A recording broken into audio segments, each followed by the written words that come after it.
Hi hello friends, welcome back. இன்னைக்கு நம்ம வாழை இலை ராகி கொலக்கட்டை எப்படி செய்யலாம் தான் பார்க்க போறோம். தமிழ்ல சொல்லணும்னா கேழ்வரகு கொலக்கட்டை எப்படி பண்ணலாம் தான் பார்க்க போறோம். இந்த கேழ்வரகு கொலக்கட்டைய நார்மலா கொலக்கட்டையா பண்ணாம கொஞ்சம் டிஃப்ரெண்டா நம்ம வாழை இலைய ஸ்டஃபிங் மாதிரி ரெடி பண்ணி அதுல வச்சு வேக வைக்க போறோம். அதனால வாழை இலையோட அந்த ஃப்ளேவர் எல்லாம் அந்த ராகி கொலக்கட்டையில இறங்கி ரொம்பவே சூப்பரா அந்த கொலக்கட்டையை வந்து மாத்தும். ரொம்ப ஃப்ளேவரா வந்து இந்த கொலக்கட்டையை மாத்தும்.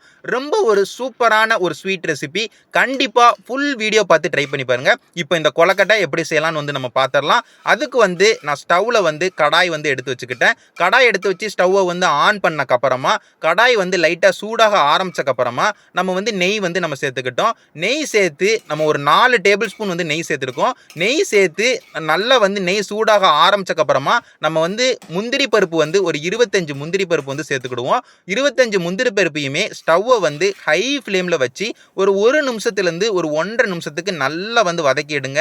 நீங்கள் நெய்யில் வதக்கும் போது உங்களுக்கு முந்திரி பருப்பு வந்து நல்லா வந்து பொன்னிறத்துக்கு ஒரு 1.5 நிமிஷத்துலேருந்து மாறிடும். நல்ல பொன்னிறத்துக்கு மாறினக்கப்புறமா ஸ்டவ்வை வந்து ஓரளவுக்கு மீடியம் ஃப்ளேமுக்கு மாற்றி கிறிஸ்மஸ் பழமும் சேர்த்து நல்லா வந்து வதக்கி விட்டுக்கிடுவோம். கிறிஸ்மஸ் பழம் சேர்த்து ஒரு நிமிஷத்துக்கு நல்லா வந்து வதக்கி விட்டுக்கோங்க.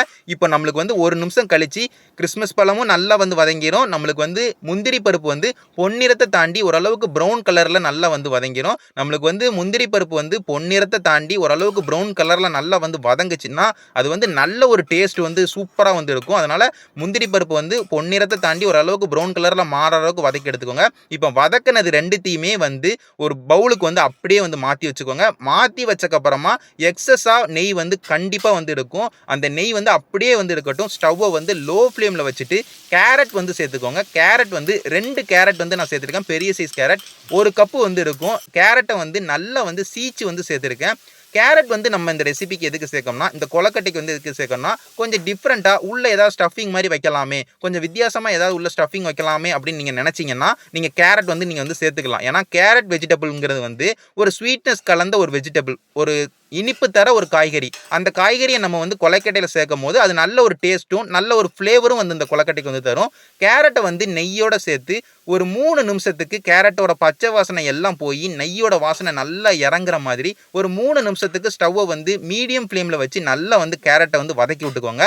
ஒரு 3 நிமிஷம் கழித்து பச்சை வாசனை எல்லாம் போய் கேரட் நல்லா வதங்கினக்கு அப்புறமா நம்ம வந்து தேங்காய் வந்து சேர்த்துக்கிறோம். ஃப்ரெஷ்ஷான தேங்காய் வந்து சேர்த்துக்கோங்க.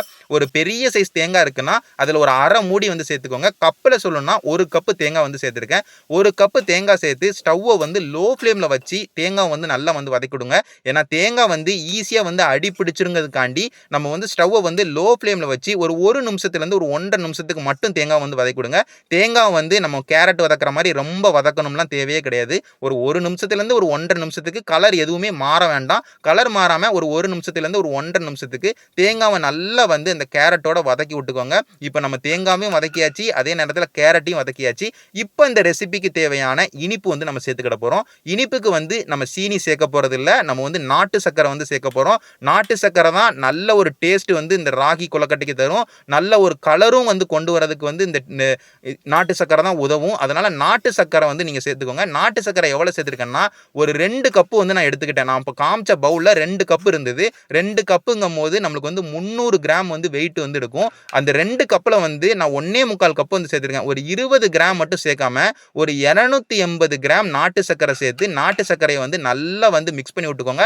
ஸ்டவ் வந்து லோ ஃப்ளேம்லேயே இருக்கட்டும், அடி பிடிச்சிரும். லோ ஃப்ளேம்லேயே வச்சு நாட்டு சர்க்கரையை வந்து நல்லா வந்து மிக்ஸ் பண்ணி விடுங்க. எவ்வளோ நேரம் மிக்ஸ் பண்ணி விடணும்னா ஒரு நிமிஷத்துலேருந்து ஒரு 1.5 நிமிஷத்துக்கே மிக்ஸ் பண்ணி விடுங்க. ஒரு 1.5 நிமிஷத்துலேயே பிசு பிசுப்பு தன்மை வர்ற மாதிரி நாட்டு சர்க்கரை வந்து அப்படியே உருக ஆரம்பிச்சிடும். அப்படி உருக ஆரம்பித்து பிசு பிசுன்னு ஆக ஆரம்பிச்சக்கப்புறமா நம்ம வந்து ஸ்டவ்வை வந்து லோ ஃப்ளேம்லேயே வச்சுட்டு தண்ணி வந்து நம்ம சேர்த்துக்கிட போகிறோம்.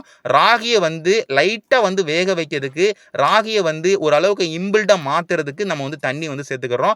தண்ணி வந்து 2 கப்பு தண்ணி வந்து சேர்த்துக்கோங்க. அளவு தண்ணி தான், நம்ம அதிகமாக வந்து சேர்த்துடக்கூடாது, கம்மியாகவும் சேர்த்துடக்கூடாது. 2 கப்பு தண்ணி. வெயிட் அளவில் சொல்லணும்னா ஒரு 2 கப்புங்கும் போது 250 ml வந்து 1 கப்பு, 1/2 லிட்டர் தண்ணி அப்படின்னு வந்து சொல்லலாம். 1/2 லிட்டர் தண்ணி சேர்த்து நல்லா வந்து மிக்ஸ் பண்ணி விட்டுக்கோங்க.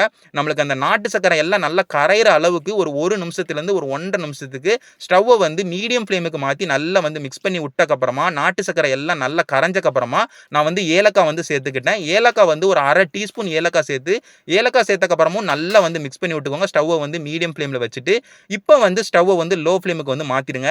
நம்ம வந்து ஏலக்காய் சேர்த்து நல்லா மிக்ஸ் பண்ணி விட்டக்கப்புறமா ஸ்டவ்வை வந்து லோ ஃப்ளேமில் வச்சுட்டு நம்ம ராகி மாவு வந்து சேர்த்துக்கிறோம். அதாவது கேழ்வரகு மாவு வந்து சேர்த்துக்கிறோம். நான் எவ்வளோ மாவு சேர்க்குறேன்னா 2 கப்பு வந்து மாவு வந்து நான் சேர்த்துக்கிட்டேன். வெயிட்டில் சொல்லணும்னா ஒரு 350 கிராம் வந்து மாவு வந்து வெயிட் வந்து இருக்கும். 2 கப்பு மாவு சேர்த்து ஸ்டவ் வந்து லோ ஃப்ளேம்லேயே தான் இருக்குது. நல்லா வந்து மிக்ஸ் பண்ணி விட்டுக்கோங்க. தண்ணியோட சேர்த்து நல்லா வந்து மிக்ஸ் பண்ணி விடுங்க. கிண்டி விட்டுக்கிட்டே இருங்க. ஸ்டவ் வந்து லோ ஃப்ளேம்லேயே இருக்கட்டும். நீங்கள் ஹை ஃப்ளேமுக்கோ மீடியம் ஃப்ளேமுக்கோ போயிட்டீங்கன்னா சீக்கிரம் வந்து அடி பிடிச்சிரும். தண்ணி எல்லாத்தையுமே சீக்கிரமாகவே வந்து நம்மளுக்கு வந்து இந்த ராகி வந்து குடிச்சிரும். நம்மளுக்கு நல்லா வந்து கட்டியாக மாற ஆரம்பிக்கும். தண்ணியே சேர்க்காத அளவுக்கு நல்லா இறுகி நல்ல களி கன்சிஸ்டன்சியில் வர வரைக்கும் நம்ம வந்து கிண்டணும். அதுக்கு முன்ன குட்டி ஓரளவுக்கு லைட்டாக தண்ணியாக இருக்கும் போதே இப்போ வந்து லைட்டாக தண்ணியாக தான் இருக்குது.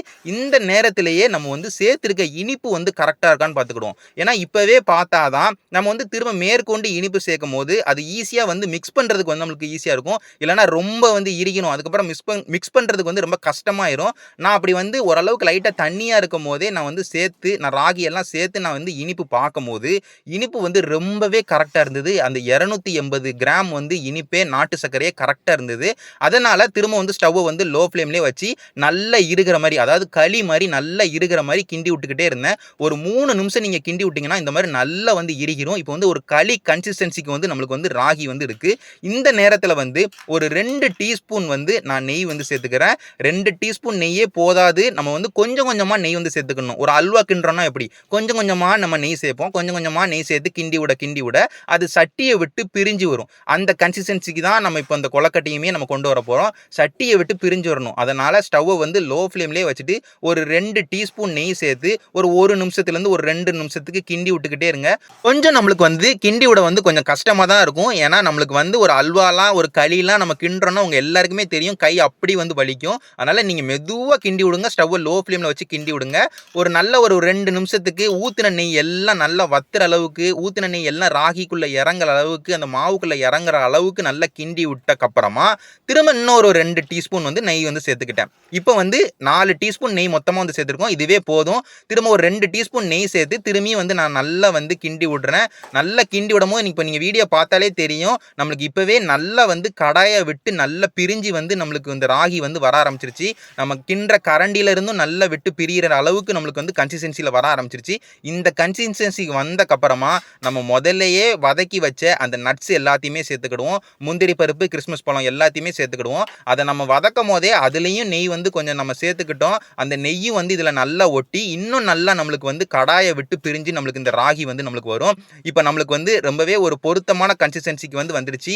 இப்போ நம்ம சேர்த்த நட்ஸ் எல்லாத்தையுமே நல்லா உள்ள எல்லா சைடும் நல்லா ஸ்ப்ரெட் ஆகிற மாதிரி நல்லா கிண்டி முடிச்சிட்டோம். ஸ்டவ்வை வந்து லோ ஃப்ளேமில் வச்சு நட்ஸ் சேர்த்தக்கப்புறமா ஒரு 2 நிமிஷத்துக்கு நல்லா வந்து கிண்டி விட்டுட்டோம். இப்போ நம்மளுக்கு ஒரு சூப்பரான ஒரு கன்சிஸ்டன்சியில் வந்து வந்துருச்சு. இந்த நேரத்தில் வந்து ஸ்டவ்வை வந்து ஆஃப் பண்ணிடுங்க. ஆஃப் பண்ணிட்டு ஒரு பவுலுக்கு வந்து அப்படியே வந்து இந்த ராகியை வந்து அப்படியே மாற்றி வச்சுக்கோங்க. மாற்றி வச்சக்கப்புறமாவே நம்ம வந்து உருண்டை பிடிச்சிட வேண்டாம். ஏன்னா நம்மளுக்கு நல்லா வந்து சுடும். நம்ம சூட்லேயே உருண்டை பிடிக்கணும் அப்படின்லாம் நம்மளுக்கு தேவையே கிடையாது. அதனால் ஒரு 5 நிமிஷத்துக்கு அது ரூம் டெம்பரேச்சரில் அப்படியே ஆறட்டும். ஆறுனக்கப்புறமா இந்த மாதிரி கையில் எடுத்து நல்லா வந்து உருட்டி எடுத்துக்கோங்க.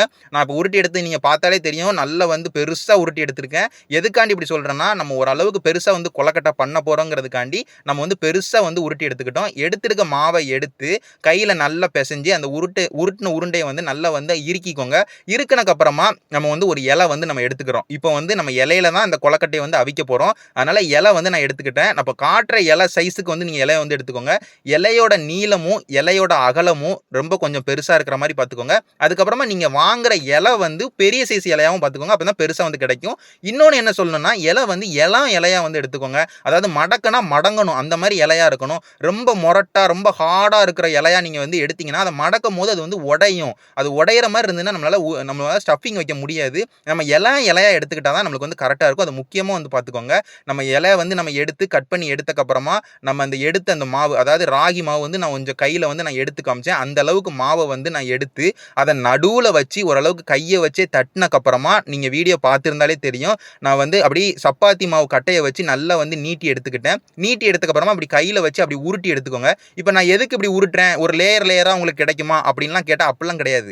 நம்ம கொலக்கட்டை சைஸுக்கு உருண்டையாக உருட்டுறோம்னா கையிலே உருட்டிடலாம். இப்போ நம்ம கிட்டத்தட்ட நம்மளுக்கு வந்து ரெக்டாங்கிள் ஷேப்பில் நம்ம வந்து உருட்டியிருக்கோம். இதை வந்து கையில் உருட்ட முடியுமா அப்படின்னு கேட்டால் நம்ம வந்து உருட்ட முடியாது. அதே நேரத்தில் நம்ம ஸ்டஃபிங்காக வைக்கிறதுக்கும் நம்மளுக்கு வந்து கஷ்டமாக இருக்குங்கக்காண்டி நம்ம இலையில மேலே வச்சு இப்போ நான் வீடியோவில் காட்டின மாதிரி நல்லா வந்து சப்பாத்தி மாவு வச்சு அந்த மாவை தட்டி எடுத்துட்டு திரும்ப உருட்டிட்டு அதுக்கப்புறமா இலையோட சேர்த்து மடிச்சுக்கோங்க. நீங்கள் வீடியோவில் பார்த்தாலே தெரியும், பார்த்தாலே உங்களுக்கு புரிஞ்சிடும். நீங்கள் நான் வீடியோவில் காட்டுற மாதிரியே நீங்கள் வந்து பார்த்து பண்ணிக்கோங்க.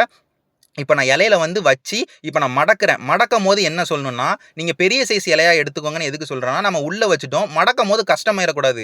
2 சைடுமே மடக்க முடியாத அளவுக்கு வந்து நம்மளுக்கு ஆயிடக்கூடாது. அப்படி மடக்க முடியாத அளவுக்கு உங்களுக்கு இருந்ததுன்னா கொஞ்சம் இந்த சைடில் இருக்கிற மாவு வந்து வெளியே எடுத்துகிட்டு மடக்கிக்கோங்க. இந்த 2 கார்னர்ஸையுமே இப்படி மடக்கி இப்போ எந்த சைடுமே மாவு வெளியே வராத அளவுக்கு நான் மாவை வந்து உள்ளே வச்சுக்கிட்டேன். ராகி மாவை இலைக்குள்ளே வச்சக்கப்புறமா இப்போ நம்ம இதை வந்து கட்டி எடுக்கணும். கட்டி எடுக்கிறதுக்கு வந்து நீங்கள் வாழை அந்த நார் கிடைச்சாலும் நீங்கள் ஓகே, அதை வச்சு நீங்கள் கட்டலாம். இல்லை அது கிடைக்கல அப்படிங்கிற பட்சத்தில் நீங்கள் வந்து சாதாரண நூல், அதாவது இதெல்லாம் வந்து நோட்டு தைக்கிற நூல், இந்த நூலை வச்சே நீங்கள் வந்து ஈஸியாக வந்து கட்டிடலாம். நம்மளுக்கு கெட்டணும், அதான் கெட்டுறதுக்கு எதை வச்சுனாலும் நம்ம கெட்டலாம். ஓரளவுக்கு நூல் எடுத்துக்கிட்டிங்கன்னா ஈஸியாக வந்து இருக்கும். நீங்கள் வீடியோ இப்பவும் பாருங்கள், நான் கெட்டுற மாதிரியே கெட்டுங்க, ஈஸியாக இருக்கும். ஃபஸ்ட்டு வந்து நம்ம நூலை எப்படி சொல்கிறேன்னு எனக்கு தெரில, நீங்கள் வீடியோ பார்த்தீங்கன்னா உங்களுக்கு எல்லாருக்குமே தெரியும். அப்படியே வீடியோ பார்த்து அப்படியே நான் கெட்டுற மாதிரி கெட்டுக்கோங்க.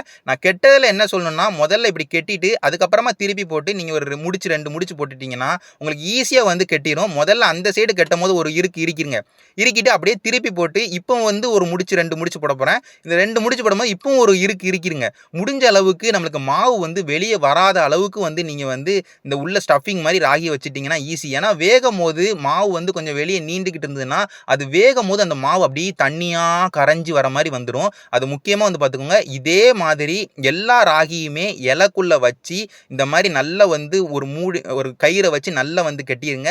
எடுக்கிற இலையும் நல்ல இலையாக பார்த்து எடுத்துக்கோங்க. இப்போ நான் எல்லாத்தையுமே நல்லா வந்து நான் சொன்ன மாதிரியே இலைக்குள்ளே வச்சு நான் வந்து கெட்டி எடுத்துக்கிட்டேன். இப்போ வந்து இதை வந்து நம்ம அவிக்கணும். அவிக்கிறதுக்கு வந்து ஒரு கடாய் வந்து எடுத்து வச்சுக்கிட்டேன். இந்த மாதிரி சைஸ் இருக்கிற கடாய் வந்து எடுத்து வச்சுக்கோங்க. அந்த கடாயில் வந்து கீழே வந்து ஒரு சட்டி வந்து நம்ம போட்டுட்டு நம்ம அது மேலே வந்து நம்ம ஒன்றா வந்து நம்ம வந்து ரெடி பண்ணி வச்ச அந்த ராகியை வந்து நம்ம வந்து சேர்க்க போகிறோம் கொலக்கட்டையை. இப்போ நான் இது என்ன சொல்கிறேன் அப்படின்னா, நம்ம வந்து இட்லி சட்டியில் தானே நம்ம வந்து வேக வைக்கணும் அப்படின்னு நீங்கள் சொல்லலாம். அப்படி கூட நம்ம பண்ணலாம். இல்லை வந்து குக்கர்லேயே நம்ம வேக வைக்கலாம், இட்லி சட்டியில் வேக வைக்கலாம், இல்லை இந்த கடாயில் வேக வைக்கலாம், எதுலனாலும் வேக வைக்கலாம். இதே நீங்கள் குக்கரில் வேக வைக்கிங்கன்னா விசில் போடாமல் மூடியை மட்டும் போட்டுட்டு விசிலை போடாமல் ஒரு 10 நிமிஷம் வேகுங்க. மொத்தமாக என்னென்னா நம்ம வேக வைக்கணும். வேக வைக்கிறது 10 நிமிஷம் ஆகும். 10 நிமிஷம் வந்து இந்த ராகி வந்து வேகிறதுக்கு வந்து நம்மளுக்கு தேவைப்படும். அதனால எதுலனாலும் நீங்க வந்து மூடி போட்டு ஒரு 10 நிமிஷம் ஸ்டவ்வை வந்து ஹை ஃப்ளேம்ல வச்சு இந்த கொலக்கட்டையை வந்து வேக வைங்க. இந்த இலையோட ஒரு 10 நிமிஷத்துல இந்த கொலக்கட்டை வந்து நம்மளுக்கு ரொம்பவே சூப்பரா வந்து வேக ஆரம்பிச்சிடும். ஒரு 7 நிமிஷத்துலேருந்து ஒரு 8 நிமிஷத்துலேயே நீங்க அந்த சட்டி பக்கத்துல போய் பார்த்தீங்கன்னா அந்த வாழை இலையோட வாசனை, அந்த ராகியோட வாசனை, அந்த கொலக்கட்டையோட வாசனை எல்லாம் செம்மையா வர ஆரம்பிக்கும். அப்பவே நம்மளுக்கு சூப்பரா ரெடி ஆயிட்டு இருக்குன்னு தெரியும். ஒரு 10 நிமிஷம் கழிச்சு என்னன்னா நான் இப்போ வந்து ஸ்டவ்வை வந்து ஆஃப் பண்ணிட்டேன். ஆஃப் பண்ணக்கப்புறமாவே ஓப்பன் பண்ணிடாதீங்க. ஓப்பன் பண்ணாலும் ஒன்றும் பண்ண முடியாது, திறக்கவே முடியாது. திறந்து நம்ம தான் இந்த கயிறெல்லாம் நம்ம அவுக்கவே முடியாது, அவ்வளோ சுடும். இன்னொன்று வந்து 10 நிமிஷம் கழிச்சு மேற்கொண்டு அந்த ஆறுனதுலேயே 10 நிமிஷம் அது வந்து நல்லா வந்து வேகும். 10 நிமிஷம் நல்லா ஹை ஃப்ளேமில் வச்சு வேக விடுங்க. அதுக்கப்புறமா ஒரு 10 நிமிஷம் அதாவது ஸ்டவ் ஆஃப் பண்ணக்கப்புறமா வேக விடுங்க. ஒரு 20 நிமிஷம் கழிச்சு, அதாவது 10 நிமிஷம் வெந்தக்கப்புறமா ஒரு 20 நிமிஷம் கழிச்சு நம்ம இப்போ கொலக்கட்டையை வந்து கட் பண்ணுறோம். கட் பண்ணி நீங்கள் உள்ளே பார்த்தீங்கன்னா தெரியும், நம்ம சேர்த்துருக்கிற நெய்க்கு, சேர்த்துருக்க அந்த நாட்டு சர்க்கரைக்கு, நம்ம சேர்த்துருக்க அந்த கேரட்டுக்கு, அதுக்கப்புறமா நம்ம சேர்த்துருக்க அந்த எல்லாத்துக்குமே சூப்பராக வந்து கொலக்கட்டை வந்து ரெடியாக இருக்கும். ரொம்ப சூப்பராக இருக்கும். ஒரு சூப்பரான ஒரு ஸ்வீட் ரெசிபி. அந்த வாழை இலையோட ஃப்ளேவர்லாம் அந்த கொலக்கட்டையில் உள்ளே இறங்கி ரொம்ப அட்டகாசமாக அந்த கொலக்கட்டை வந்து இருக்கும். கண்டிப்பாக வந்து வீட்டில் உள்ள எல்லாருக்குமே இந்த கொலக்கட்டையை வந்து செஞ்சு கொடுங்க. ஈஸியாக வந்து பண்ணிடலாம். நான் மெதுவாக தான் அந்த வீடியோ வந்து நான் ரெடி பண்ணியிருக்கேன். மெதுவாக தான் நான் சொல்லவும் செஞ்சுருக்கேன். ஏன்னா உங்கள் எல்லாருக்குமே புரியணுங்கிறதுக்காண்டி, ஏன்னா கட்டுறதுலேருந்து எடுக்கிற வாழை இலையிலேருந்து ரொம்ப பொறுமையாக வந்து சொல்லியிருக்கேன். கண்டிப்பாக அந்த வீடியோ பார்த்து வீட்டில் உள்ள எல்லாருக்குமே செஞ்சு கொடுங்க. எல்லாருமே ரொம்ப விரும்பி சாப்பிடுவாங்க. நான் இதே மாதிரி ஒரு சூப்பரான வீடியோட உங்கள் எல்லாருமே வந்து பார்க்குறேன். நன்றி.